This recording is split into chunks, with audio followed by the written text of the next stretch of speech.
So, it's the end of the year, and I think it's just easiest if we go straight into what last year brought us and what the next year brings. So, you two, what did 2012 offer us as far as Yu-Gi-Oh goes? Well, I think the most major change that happened over the year was that Konami changed the priority mechanic, such that before you could summon a monster and then use an ignition effect right away, now you can't. I think overall it was a good change, but there's certainly some downsides too. The main thing that I liked about it was the fact that it made the game rules more intuitive. Priority was always like a hard thing to explain to newer players. I know from being a judge, I would always get a lot of judge calls about that. So now the game's easier to understand, which is great. The downside, of course, that there's now a few tricky plays that you could do before that you can't do, which kind of, hurts players looking to get an advantage out of that. Such as things like being able to summon your Rescue Rabbit, call priority on the effect, and then chain Torrential. Your opponent's field would be wiped, and you'd still get, your 2 vanillas. But overall, I think it'll be good for game's long-term health.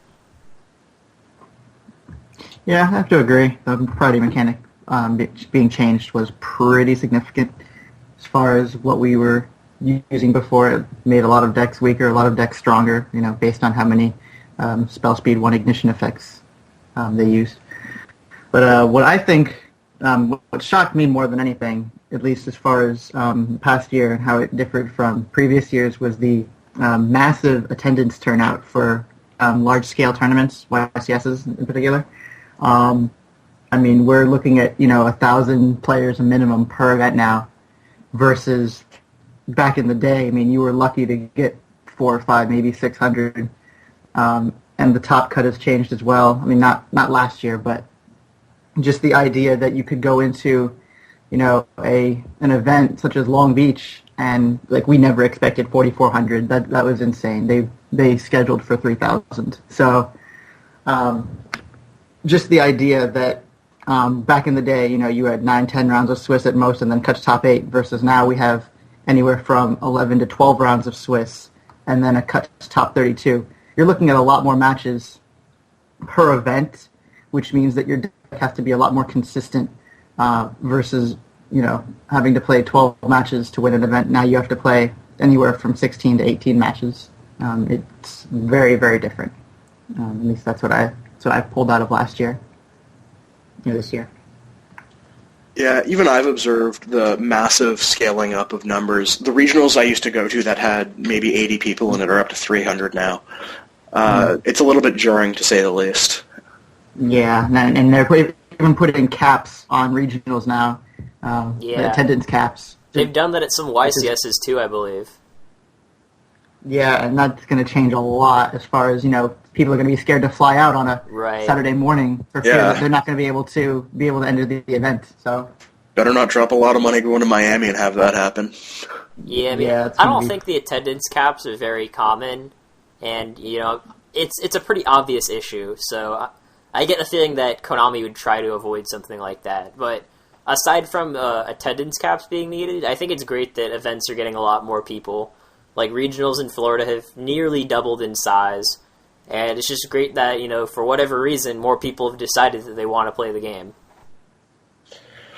Yeah, and even in the chat, people are observing, they're talking about Owen Celador saying that the Toronto Regional is 400 people, and the next week there's a 400-man Dallas Regional, and there's something like an 700 to 800-man regional in LA. So, with Yu-Gi-Oh! So strong, what's 2013 look like? Well, as far as 2013 is concerned, we can only hope to see for now. We know that Cosmo Blazer's coming out in the next couple of months, and we're going to have, at least 3 more sets in addition to that. The game is ever-changing now versus what it was back in the day, whereas, when, Cyber Dark Impact came out, there was maybe 1 or 2 cards that were worth anything. And Strike, basically. Yeah, exactly, versus now... you're looking at entire new archetypes being released in every single set that are tier 1 or tier 1.5. Yeah, I don't see any secret rares in the tier of Serpent Knight Dragon anymore. No. Or Gate Guardian or anything like that. Oh, God. But you know what? Yeah. I'm wholeheartedly someone who is bitterly nostalgic for the old days because I was a kid, but it is nice to actually have secret rares that do something. Yeah, that's true. It would be nicer if we didn't have as many secret rares that do something. Yeah, if it was back down to 2 a set, it would be far more reasonable. Well, yeah, I think 8 is too many, but I don't think 2 is not enough. Like, my number would be 5, because, like, when you open a box, you kind of want to feel like you don't know what you're getting. Like, that's why people open packs, because there's, like, fun in not knowing what you're going to get.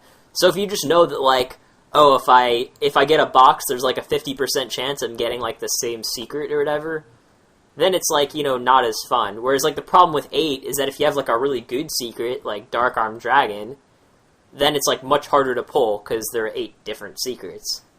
So, like, I think 5 is, like, kind of the happy medium, maybe, like, 3 of them being top tier, and then 2 being kind of fun, like Venom and Aga level.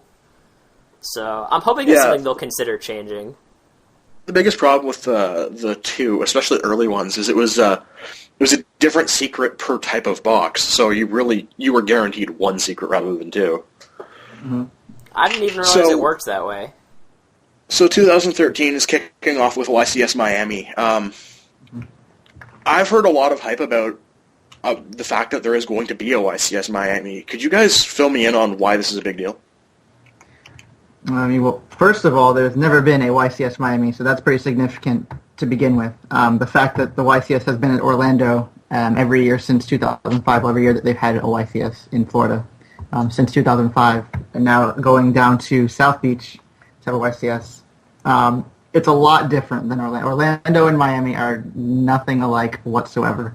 I mean, I don't know the venues down south. I don't even know who the tournament organizer is going to be, as far as, like, if it's going to be someone local, or if it's just going to be Konami doing it themselves. But there's a lot to be seen. There's a lot of tourist attractions down there, which might, bring some extra people, taking a week off and going to the event. I don't know. It's going to be pretty interesting. What do you think, Alan? Well, I mean, I'm happy that there's a YCS in Miami, but I'm unhappy with the fact that it seems that Konami's decided there's going to be a YCS in Florida every 2 years rather than every year, because the pattern so far has been 1 in 2009, 1 in 2011, 1 in 2013. Whereas, I don't know, I guess I'm just greedy. But, I mean, I think Miami's, like, a fine location. I think a lot of people will make the trip. I also think, like, some Puerto Ricans will come, because they actually have, like, a decent Yu-Gi-Oh community there, from what I understand. I know some people will be disappointed because it's close to Valentine's Day, which, you basically got to plan ahead and hope you're single by the time Miami comes around. Yeah. I'm not sure what's more common, whether we're going to be hearing more Valentine's Day single Yu-Gi-Oh players jokes, or whether we're going to hear more taking talents to South Beach jokes. I hope taking talents to South Beach jokes myself, because... God damn it, I would be entertained if LeBron James got hit by a car. I honestly don't care much about basketball. We're a Yu-Gi-Oh show. Let's get back to that. So, obviously, YCS Miami is pretty much the first big event of the year, and announcements are made every day. How do you think... do you think there's going to be any more sealed events in North America? I know there's one over in the UK. Well, yeah, I think that makes a good talking point. Yeah, I like sealed, of course. I know a lot of people don't like sealed. And even if Konami doesn't have another sealed event, I would like to see some kind of other format. Like, it doesn't have to be sealed. Just, obviously, if we talk about Yu-Gi-Oh! And Magic, there are a lot of advantages and disadvantages. But one of the advantages that I like to Magic is that if, I don't like Standard is, like, the main format in Magic, there's, like, 3 other formats that I can play. So, like, it gives you choices. Whereas in Yu-Gi-Oh!, if you just hate the current format, well, sorry, you're stuck with it. Like, there's no, you find someone to play goats with. Yeah. Yeah, pretty much. And I know something that I saw Billy Brake suggest in one of his articles that I thought was a very good idea would be to have, like, a 3v3 YCS, like teams of 3 people. I like it because it, promotes teamwork, which, like, obviously teamwork is a skill, and it reduces a lot of variance. Obviously, if we look at events currently with this whole top 32 single elimination, it's somewhat uncommon to have, like, a lot of people that, like, are known good players winning. But if you ever watch, like, the 3v3 tournament, it's generally a side event. You'll see, like, the team that wins, it's like a team of, like, Jeff Jones, Billy Brake, and some other guy. I know one time there was a team of, like, Hoey, Andrew Tenjum, and some third guy from DuelistGroundz. So, like, just the sort of the idea that it's best 2 out of 3 makes it so that, like, luck doesn't play as big of a role, which I think is kind of interesting. Yeah, the 3v3 would be pretty interesting. I don't know how well it would do as far as an attendance standpoint, just because, it's a lot more difficult to put together a team of 3 players than it is, to just go by yourself. So I think it would be a great idea. I think sealed events would be a great idea. As far as Yu-Gi-Oh is concerned, with different types of events, it's very hard to create. Like how in Magic they have 4 different types of large scale tournaments they can have. Like you can't do like a Pegasus League YCS. Yeah, you could just do set rotation though. You could, but obviously sets would have to be designed for set rotation. I think the biggest issue, as you said, with a 3v3 tournament, it's always going to come down to, honestly, people who don't have enough local friends or an odd number of friends to form teams. I think the biggest gate will be Konami trying to reconcile that fact.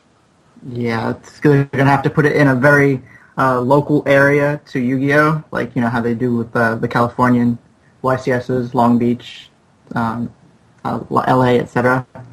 Just so that way they'll have a lot of local attendance, because without the local attendance, I don't think it's going to be very profitable for them. And with like Konami's been lately, if it's not profitable for Konami, then it's not going to happen. Which is, it's a business plan. Yeah, so can't really that's a good point. I just think like I kind of want to see Konami just try new things. You know what I mean? Like, it just seems like Konami just kind of has like the same old formula, and like it's the mentality, oh, if it's not broke, don't fix it, whatever.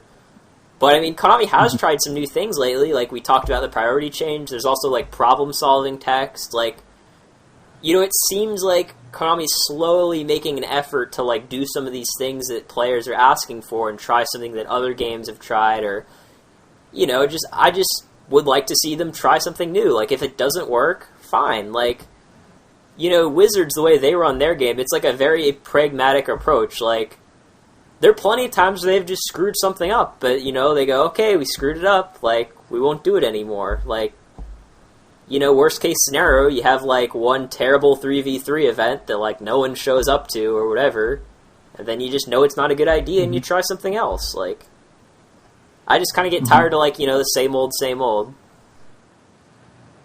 I know for a fact that the more gimmicky a YCS sounds, the more likely Konami's going to be taking a lot of my money, so... Yeah. In all honesty, I don't travel often. I'm only probably going to be able to ever make a local event or maybe one other event in a year. And I'm going to go to the one that sounds weird and awesome. And I'm not a top-tier player, so if there's something like Sealed Deck, I'm going to be way more incensed to go out for it. Yeah, that is something that's nice about Sealed. Mm-hmm. Yeah, you're looking out for 2 different types of player. The casual player that likes the sealed event, or even the competitive player that likes the sealed event, versus the highly competitive player that likes to run their tier 1 deck. You're appealing to different populations, so it's completely different.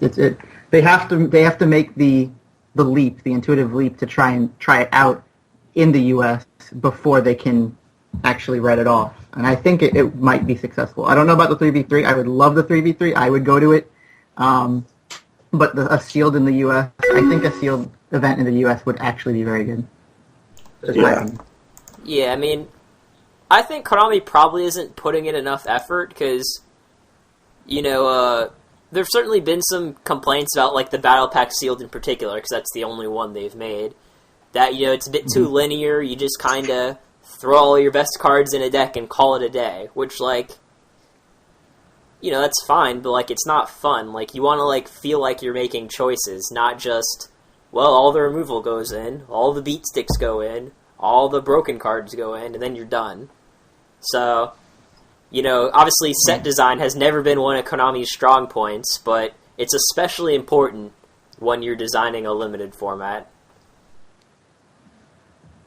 Yeah, no, I totally agree with that. And the battle packs, as far as balance, I don't know if they're on the balance level that I want it to be at in order to enter a sealed event. I would go anyways, but I wouldn't be as happy entering the event as I would if there was what we can agree on as an incredibly balanced set. I'm sure it's not that difficult to make a set that's not as incredibly one-sided. Like when you pull your packs for your battle pack, I mean, the person who pulls the Graceful Charity and the Harpy's Feather Duster and the Regeki is going to do a lot better than the person that pulls, all the bad black rare cards, but you get the idea.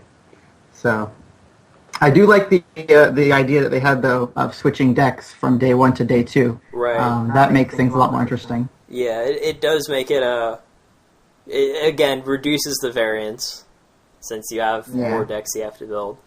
And even if you do open, like, super broken cards, if you screw up your deck, you can do badly. As we were talking about the other day, if your deck has, the 5 best cards, but then 35 terrible cards, then, like, you're not going to be winning. Yeah, that's true. Oh, well. Is there anything else big in 2013 you guys are excited for? Well, let's see. We've talked about other events. We've talked about set structure changes with, like, the secrets. I mean, the thing that I'm always most excited for is Nationals, because that's my main goal as a player is to top X Nationals, where X is the amount of the top as high as I need to go to Worlds. That's what I look forward to. But I mean, I'm just hoping that they release some balanced sets in the upcoming couple sets before Nationals, so that way we can actually have a really solid Nationals. I think last Nationals wasn't as bad as people say it was. There were a lot of different ways you could go with your deck choices and your deck building.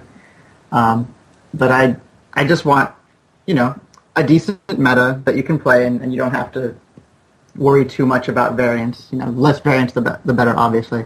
I think one of the big problems with last Nationals was, if you look back, the format just before it, plant format, was by all means great, and then we transitioned into something far less well received. Yeah. I think how the formats of the next year come out and how they're received will really be the focus of how good Nats is. Yeah, I mean... Yeah, I totally agree with that. Like, the last format, I didn't think... Like, it certainly wasn't on the top of my list of great formats, but I think it wasn't as bad as people said it was. And don't get me wrong, I hated Nationals, but I only hated Nationals because, for the most part, everything had been figured out already. Like, I loved Chicago, which was the event that I topped, of course, and I also liked Philly, because, like, there were some, like, major, techs at those events. Like, at Chicago, people were, like, figuring out how to beat Chaos Dragons. At Philly, people were kind of still figuring out how to beat Chaos Dragons. You had people like Joe coming up with Soul Taker and Level Limit and Macro and, like, all kinds of stuff. But, like, by the time Nationals rolled around, you just kind of had, like, an RPS-style metagame with, like, no real advances, really. I mean, Windups kind of made a comeback at Nats, but, like, it wasn't something, like, out of the blue. Like, people knew Windups were a deck, and it's not like the Windup decks that were played at Nationals were, like, drastically different, so that was just why I didn't like Nats. Yeah. No, Nationals wasn't that bad. I mean, it was pretty bad as far as, meta's concerned, just because the decks that were being played pretty much played themselves. The wind-up deck back then played itself a lot more automatically than the wind-up deck today does, just because 4-card loop your opponent and win, versus now you actually have to consider your plays and play accordingly. I don't know. We have a lot to look forward to and a lot to be scared of. There have been a lot of poor rulings in the past that have been changed None that I can think off the top of my head, but I know for a fact of it at least 2 or 3 this past year, where they'll make a ruling and they'll come back the following month, say, "Oh, just kidding, you were wrong." And I'm sure everyone remembers the whole Tengu Exceed debacle, Right. which was it got the year changed before like last. 3 times. But hey, better late than never. Yeah, exactly. And one thing that I hope Konami does, me personally, is that they find a way to quell the amount of cheating in the game. I know it's, a pipe dream of mine, but I don't want to have to go to an event and not be able to trust my opponent. I mean, I know it's more so the people than the judge staff in general, but I think that there's a lot more they could do to be harsher on people that are either known cheaters or suspected cheaters, and a lot less they can do just to, on the entire field in general. They need to be able to pick out the cheaters. And, I mean, the player base, we know a lot of the scummy cheaters. I know there was a video going around DuelistGroundz. I forget what thread it was. I think it was the How to Prevent Your Opponent from Cheating thread, where it has one guy blatantly stacking his opponent twice, blatantly cheating on 2 other occasions. His opponent just didn't cut his deck. His opponent didn't ask for verification for any effects, and he pretty much got cheated out of the match. And while that doesn't necessarily happen every match, every event, I mean, it would be nice if I could go to an event and, enjoy myself, have a good time, play Yu-Gi-Oh!, have a good match with, 10 or 11 random people, and not have to worry about my opponent stacking me or stacking their deck, or palming cards, or lapping cards, or doing this or doing that, I mean, that's just me. I mean, I don't think we need to have, like, a witch hunt where, like, I don't want to, like, we don't have much time left, so I don't want to go into much detail, but I'm sure you guys remember rumors of, like, the UDE Blacklist back in the day. And, like, I don't think that was a good idea, but I think particularly low-level judges need to be better educated on what forms of cheating exist and how to catch them. Like, I would trust any head judge at a YCS with being able to catch cheaters. I've watched them do it, and, like, I personally know some of those people, so I know that, that they know what they're doing. They have tons of experience. Yeah, speaking as an inexperienced judge who judged YCS Toronto in 2011, we weren't giving really anything to look for. Yeah, it's just kind of, everyone on their own. They don't, like, give you very much coaching, I guess. Mm-hmm. Yeah, and even then, coaching is much more focused on professionalism and outward appearance and making sure you're not basically a dick judge rather than focusing on truly malicious acts going on. Yeah. I mean, they're out there every event. I mean, I'll be walking down an aisle at a YCS, and I'll see, an illegal game state. I saw once some guy had macro out, and his opponent pitched Valor and moved it from play, and his opponent was like, "Oh, okay." And I pulled a judge over, and I was like, "Hey, you need to go over there and educate these players on proper game mechanics, because that's not right, obviously." There's a lot that can be done. The blacklist, I think, was crap because they pretty much put anyone that won a YCS on a blacklist. Yeah, it was basically a witch hunt. Yeah, it was a witch hunt for people that won Shonen Jump because they assume, well, if they won, they're either good or they're cheating, so we might as well see if they're cheating. And that's a terrible idea. We, the community, know a lot of the well-known cheaters in the game, as far as stalling is concerned, as far as stacking is concerned. Don't get me started on the stalling. Yeah, stalling is a big problem. I think that's something that I could probably sit here and talk about for an hour about. Well, I mean, stalling. particularly in the later rounds, they seem to do a good job of giving people slow play warnings and eventually slow play game losses. Mm-hmm. At least from what I've noticed. You hear stories all the time. Huh? You hear stories all the time about people, like, have one card in hand with one set card, and they'll sit there for, 2+ minutes considering their play. Yeah, I had that. I had a player try to demand I replace my Necro Valley. I had him search my graveyard with one card in hand and Necro Valley on the field. Mm-hmm.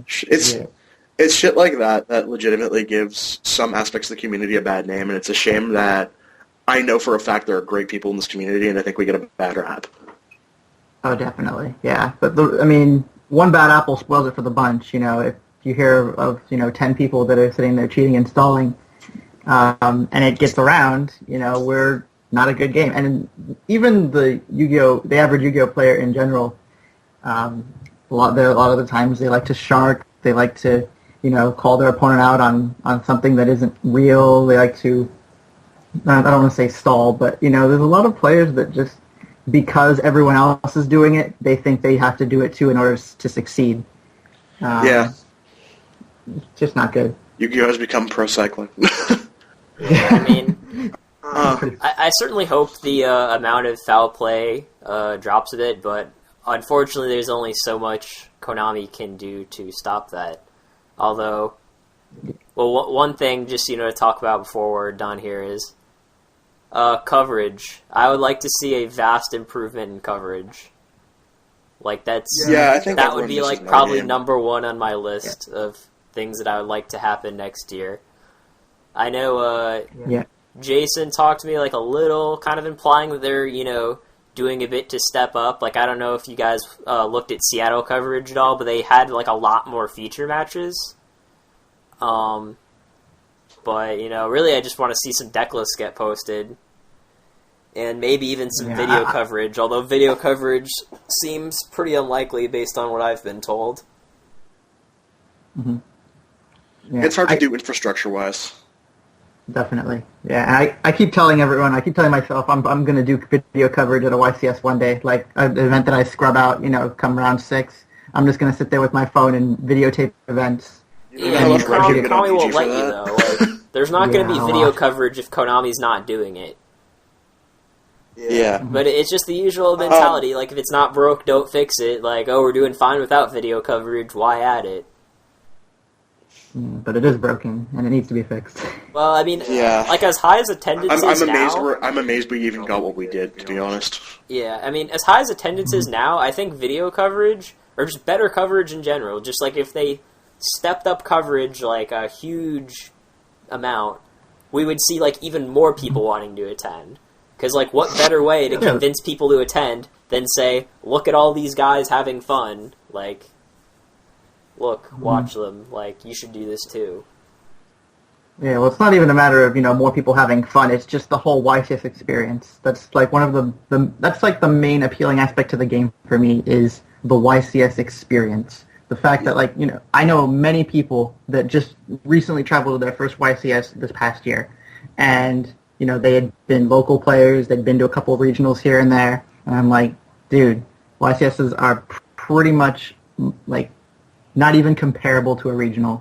Just the whole experience of, you got either driving or flying out to a new state, having to get hotels for 2 nights, it's like a multi-thousand person event.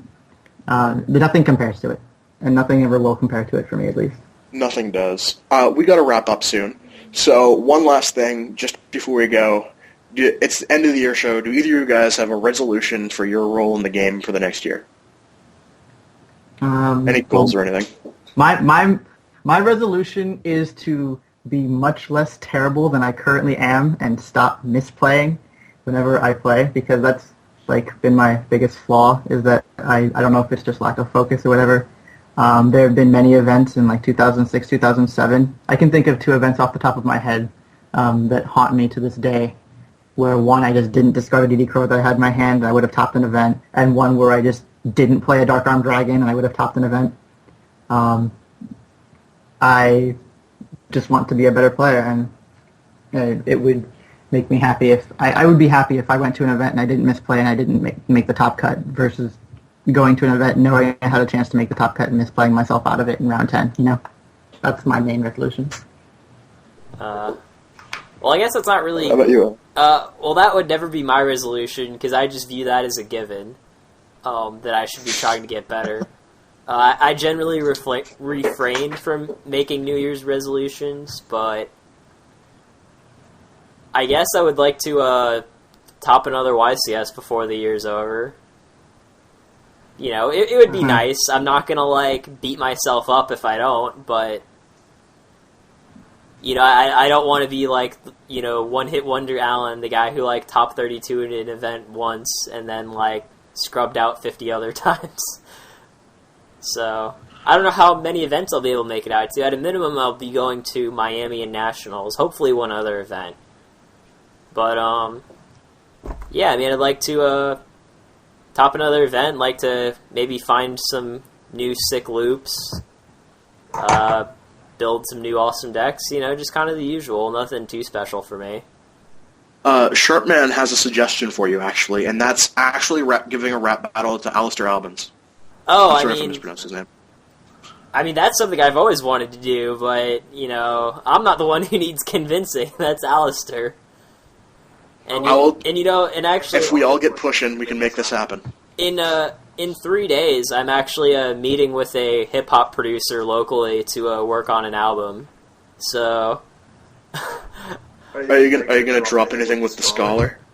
I might, maybe he could be featured in there. He's not, the best rapper in the world, but hey, neither am I, so he'll fit right in. Alright, let's see if we can make this happen. Anyway, my next year for Yu-Gi-Oh! And DuelistGroundz, for that matter, let's face it, it's the 10th year of DuelistGroundz. This site's been my life for, 10 years. So my focus is going to be becoming fairly solid in competitive play, being able to discuss the game at length, being a credible host on this podcast, and I have a series of refinements from DuelistGroundz planned. Nothing too big. Upgrading the site software is a big one. Bringing back one of our most well-known skins. Just basically celebrating how good this game has been to me and basically celebrating what DuelistGroundz is in terms of just a great community. So that's what I'm looking forward to. Well said, Ash. Sounds awesome. So that's it for the podcast. This is Ash Ray Slaughter with Michael Lux. And Alan C. Pennington. Have a good night, guys. Thanks, guys. Take care. Have a good night.